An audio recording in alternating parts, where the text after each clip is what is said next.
Hello বন্ধুরা, welcome back to my channel. আমার চ্যানেলে তোমাদের সবাইকে স্বাগত। আশা করছি তোমরা সবাই খুব ভালো আছো।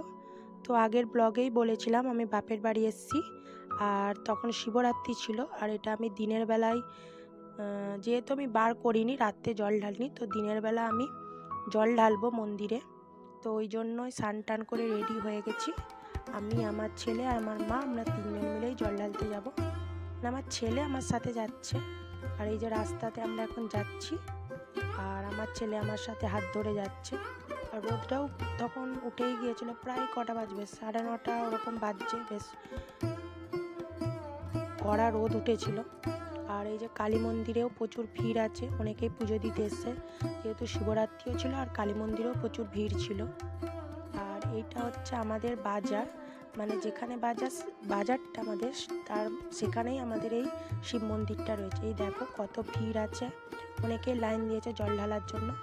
আর আমার ছেলেকে তো একজনকে ধরতেই হবে, ওই জন্য মা ধরেছিল, আমি জল ঢালতে গিয়েছিলাম।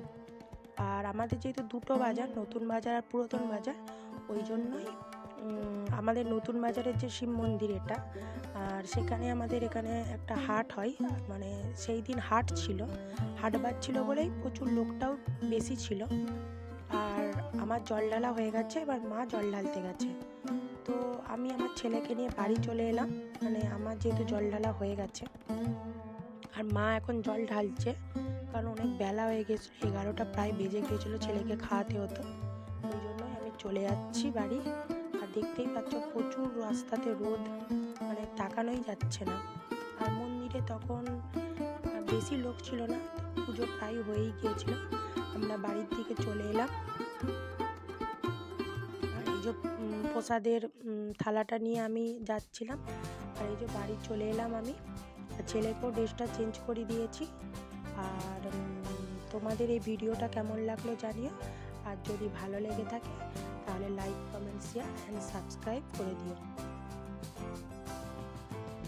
টাটা।